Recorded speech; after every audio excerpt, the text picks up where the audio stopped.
ஓம் சாய்ராம்.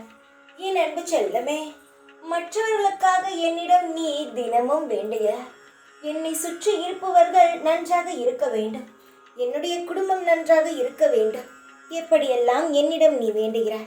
ஆனால் உனக்காக இங்கு யாரும் வேண்டவில்லை. அப்படி இருக்கும் பொழுது எதற்காக நீ அடுத்தவர்களுக்காக உன்னுடைய நேரத்தை வீணடித்துக் கொண்டு இருக்கிறாய்? உன்னை பற்றி இங்கு நினைக்க யாருக்கும் நேரமில்லை. ஆனால் உனக்கு மட்டும் மற்றவர்களை நினைத்து வேண்டுவதற்கு நேரம் உள்ளதா? சாய் என்ன இப்படி பேசுகிறார் என்று நினைக்காதே. நானும் பலருடைய வேண்டுதலை பார்த்து விட்டுதான், உன்னுடைய வேண்டுதலை பார்த்து விட்டுதான் இந்த ஒரு பேச்சுக்கே நான் வந்தேன்.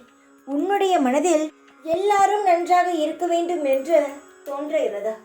ஆனால் சிலருக்கு நீ நல்ல நிலைமையிலேயே இருக்கக்கூடாது என்றெல்லாம் சிலர் நினைக்கிறார்கள். தங்கமே, என்னிடமே வந்து அப்படித்தான் வேண்டுகிறார்கள். உனக்கு ஒன்றை சொல்லத்தான் வந்தேன். யாரையும் நீ எளிதில் நம்பாதே. யாருக்காகவும் நீ எளிதில் உதவி செய்து விடாதே. ஏனென்றால் யாருடைய சுயரூபம் எப்பொழுது மாறும் என்று யாருக்கும் தெரியாதா? நீ நம்பும் பொழுது நிறைய ஏமாற்றங்கள் வருகிறது. அதனால் யாரையும் நம்ப வேண்டாம் என்று சொல்கிறேன். நீ நம்பாத பொழுது யார் உனக்கு ஏமாற்றத்தை தந்தாலும் நாம் தான் நம்பவில்லையே என்று ஒரு வார்த்தையில் உன் மனதை நீ ஆறுதல் குறிக்க முடியும். ஆனால் நீ எல்லாரையும் நம்பும் பொழுது ஏதாவது ஒரு சிறு ஏமாற்றம் வந்தாலே சோர்ந்து போய் நீ அமைதியாகி விடுகிறாய். அதனால் சொல்கிறேன், எப்பேறுபட்ட விஷயங்கள் நடந்தாலும் யாரையும் நம்பாதே. உன்னை நம்ப வைக்கும் அளவுக்கு நிகழ்வுகள் வந்தாலும் அதை அப்படியே சிரித்து கொண்டே நகர்ந்து விட. உன்னுடைய பொறுப்பை யாரிடமும் கொடுக்காதே. உனக்கான பொறுப்பை நீயே செய். உன்னுடைய விஷயத்தை அடுத்தவரிடம் பகிராதே.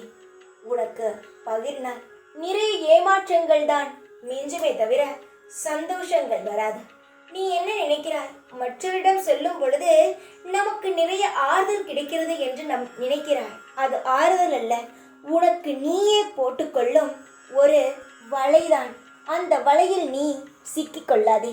உன்னுடைய விஷயம் எப்பொழுது மற்றவர்களுக்கு தெரிகிறதோ அவர்களுக்கு நீ அடிமையாகி விடுகிறாய். அவர்கள் உன்னுடைய விஷயத்தை வைத்து உன்னையே காயப்படுத்தும் நேரமெல்லாம் வந்துவிடும். உன்னுடைய எப்பேற்பட்ட விஷயம், சந்தோஷமோ உனக்கு சோகமோ, மனதில் ஏதாவது ஒரு முடிவெடுக்க வேண்டும் என்று ஒரு நிலை வரும்பொழுது கூட நான் இது செய்தால் நன்றாக இருக்குமா, இல்லை அது செய்தால் நன்றாக இருக்குமா என்ற ஒரு நிலையை மற்றவர் கையில் எப்பொழுதும் ஒப்படைத்து விடாதே. நீ எவ்வளவுக்கு எவ்வளவு உன்னுடைய வாழ்க்கையை உனக்குள்ளே வைத்துக் கொள்கிறாயோ அவ்வளவு நல்லது. நீ எப்பொழுது உன்னுடைய பிரச்சனையை அடுத்தவரிடம் போய் சொல்கிறாயோ அப்பொழுதுதான் உனக்கான பிரச்சனை இன்னும் அதிகமாக வருகிறதா? நீ அதனால் எப்பொழுதும் கவலைப்படாதே. எல்லா விஷயங்களுக்கும் நான் ஒரு நல்ல முடிவை தருகிறேன். நீ எதை நினைத்தும் கவலைப்படாமல் சந்தோஷமாக இரு. எப்பொழுதும் நான் உனக்காக துணையாக நிற்பேன். தைரியமாக இரு. எப்பொழுதும் உன் கூடவே இருப்பேன். இந்த சாய்ராம். ஓம் சாய்ராம்.